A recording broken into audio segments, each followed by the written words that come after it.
Ay nako, napakainit talaga ng panahon ngayon. Kaya naman napabili ako nitong Aurashare Glacier Bubble Mini Fan. Ayan, ang model ito ay HFO2T na meron siyang rating power na 3 watts at Type-C na ang kanyang charging port and with battery capacity of 1,200 mAh. At meron po siyang 3 gears.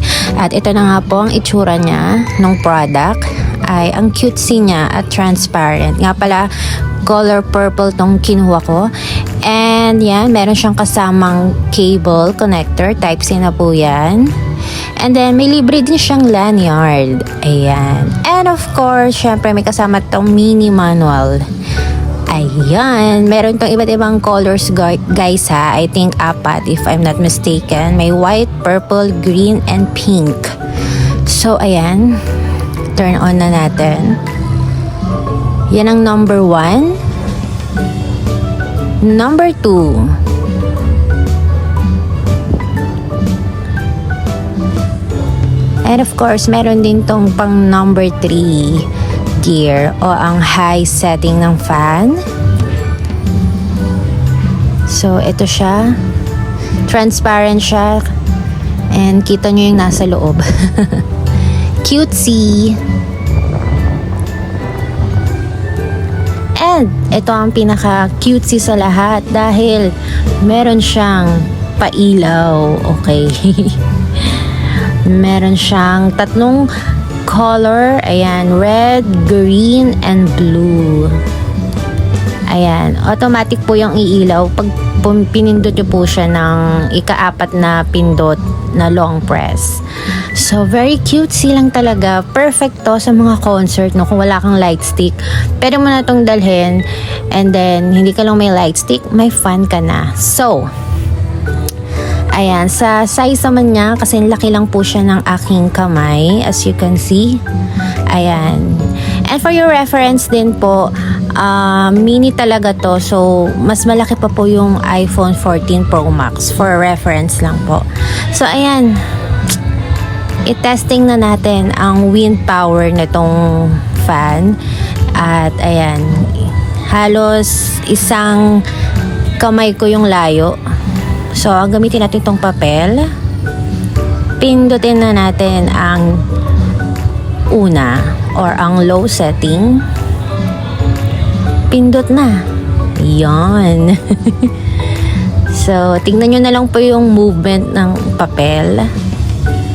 Ayan po, yung layo po niyan ay 1 hand from fan dun sa papel.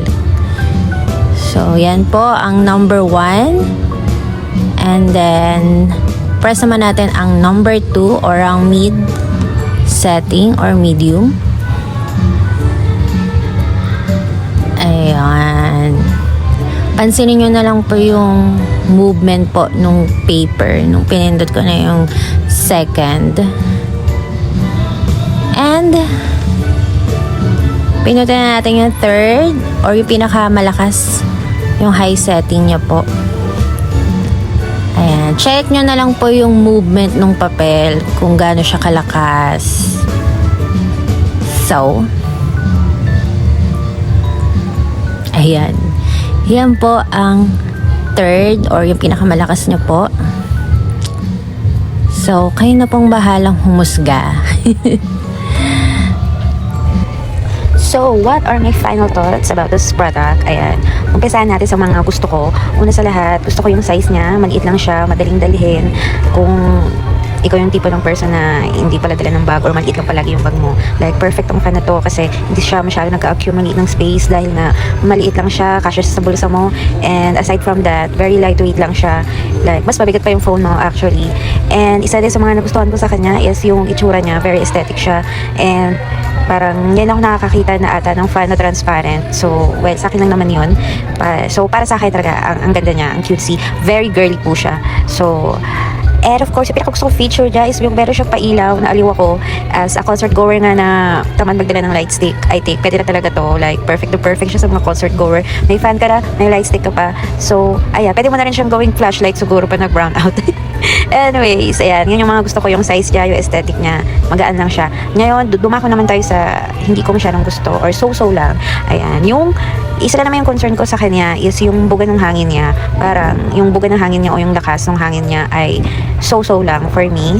Like, meron kasi akong old fan na pinag-compare ko sila. Yung number 3 nito ni Aura Share is like pag number 2 lang dun sa old fan ko. Pero don't get me wrong guys ha, kasi as you can see guys, itong fan nito maliit lang siya. So parang hindi ka talaga mag-expect ng super lakas na buga ng hangin. Tsaka yung old fan ko na yun, mas malaki siya. I think yun yung mga regular size ng mga handheld fan. So parang pretty understandable naman na mas mahina talaga yung buga niya. Pero ayun nga, if you're looking for a fan na talagang malakas yung buga, yung gusto mo talaga yung malakas, I guess baka hindi ka masatisfied ng product na to kasi nga hindi ganun kalakas yung buga ng hangin niya. So I suggest better kumuha ka na lang ng nasa mid or higher range ng fan. Kasi ito syempre ito for sure it's a budget friendly fan. Like earlier na sabi ko na 200 ko lang siya nakuha. So if gusto mo talaga ng malalakas na hangin, ayan, yung malakas yung buga, ayan, better kumuha ka na lang ng mas mahal or mas nasa higher range. So para hindi ka masad. Pero if hindi ka naman masyadong choosy, basta gusto mo lang may fan ka na pag nainitan ka, mahanginan ka, like pwede na itong product na to. Like yung wind strength niya is pretty decent, okay na.